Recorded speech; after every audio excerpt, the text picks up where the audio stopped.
Do you want a sword, Thorfinn? A sword is a tool meant to kill. Why do you need it? Whose life do you intend to take? Vinland Saga has become one of my favorite anime that I've ever watched. It's a story of redemption, of change, and of the harsh realities of this world and how they affect the people in it. But for this video, we will be focusing on another aspect of the show, the story of self-improvement displayed through Thorfinn.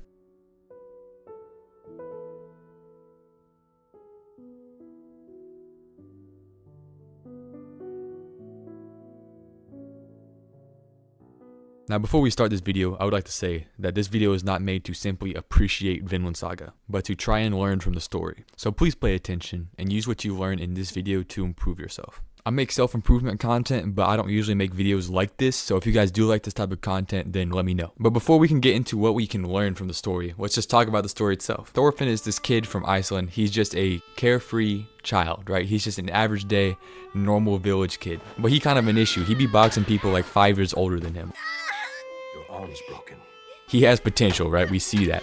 And we can tell who it comes from. He is a strong father figure, the leader of his village. This dude's name is Thors. And like on screen right now, you can see this dude has the strength of like 15 people.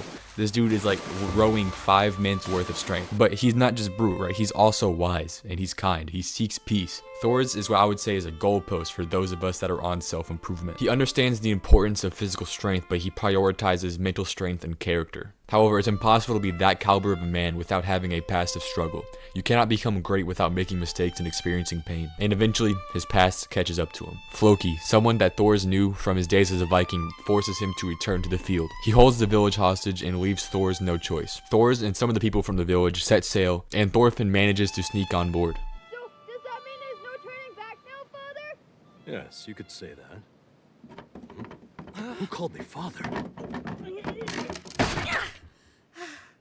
Unfortunately, Thors dies on this trip, and he dies standing up. Like, that's unheard of. That's new. Like, that's crazy. He died protecting those that he cared for. He died with honor, and he held fast to his character and beliefs. This is where we're going to begin to learn more from Vinland Saga. We've seen the end point. We've seen Thors being the destination for self-improvement. Now we see the process getting there, right? And we can delve into more specific things we can learn from the story. Like I said earlier, Thorfinn snuck on the ship, and he sees his father die right in front of him. And this sends him down into a spiral of revenge, vowing to kill his father's murderer, Askeladd. And that's his biggest problem throughout the whole story. That's what he struggles with the most, this vengeance. And it's this struggle that he has in front of him that pushes him to improve. As of now, he improves physically.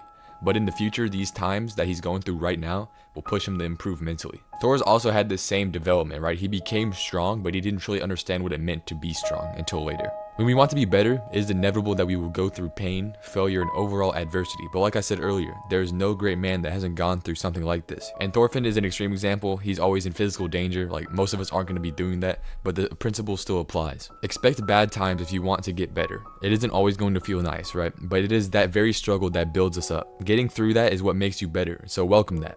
Keep pushing forward, and once you get out of that storm, you'll be glad that you kept going.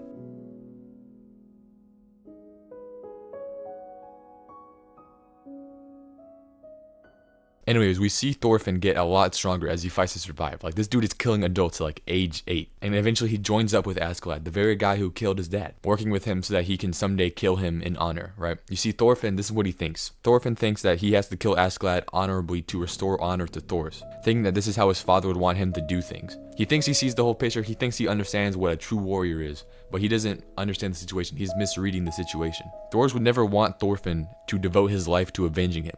Thors himself says a true warrior doesn't need a sword. That's why he deserted the battlefield, because he understood that violence was never the answer to a problem. That true strength is mental strength, choosing peace and resolving conflict without fighting. That was like his whole ideology. So let's learn from that, right? Be calm in conflict. Think rationally and try to resolve issues peacefully.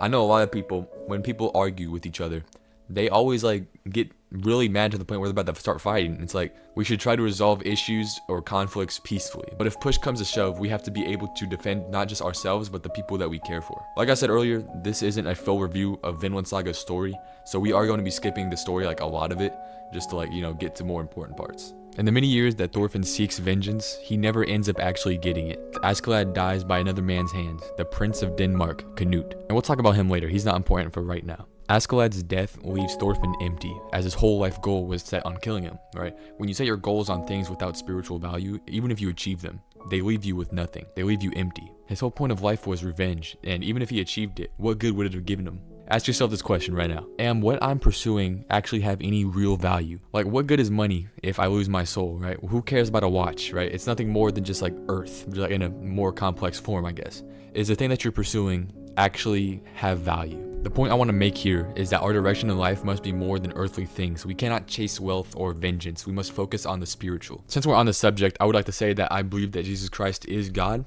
and that is a large portion of my channel is about him. So I'd like to ask, if you do like this video so far, that you would check out the top link in the description. It's how to be saved, if you're interested. But yeah, it's a quick video, not too much. It's very simple.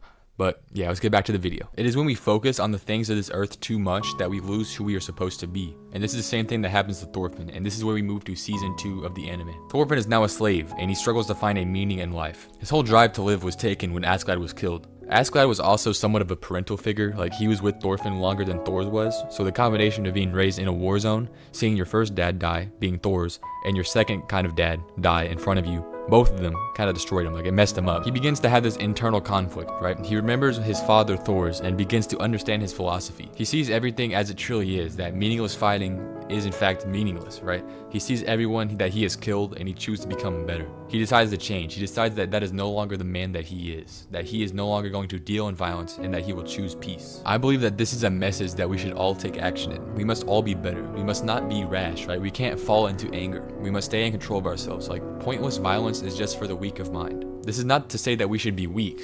Quite the opposite, we should be strong, but we must only use that strength to defend those that we care for. Later, we see Thorfinn act as this new man when he confronts Prince, well, now the king, Canute. Canute is also a man that has seen growth. Well, let's talk about him real quick. So at first, he was young, feminine, and a needy guy overall. He's not a confident person. He was not someone fit for his environment. He is not like a warrior by any means, and he relied heavily upon his bodyguard to save him. But once that guard was killed, push came to shove, and he became the man that he needed to be. I would like to reiterate this point, that none of the people who have improved themselves in this show did it without adversity. Improvement isn't an easy road. To meet Canute, Thorfinn's new ideology was challenged, and he prevailed. He chose to take punches from a super strong guy, like one of those top tier fighters, right? So that nobody else had to get hurt. Thorfinn and Canute made an agreement, and the conflict was resolved. Thorfinn showed us that strength isn't merely physical power, but the ability to keep peace without violence. And this is the part where I wrap up this video.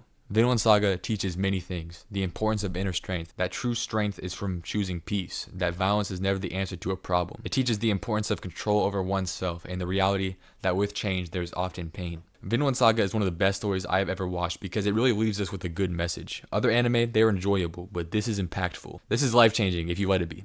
So start improving yourself, not just physically, not just mentally, but spiritually as well. I think I'm going to start making this a series, just going over self-improvement lessons that some anime provide.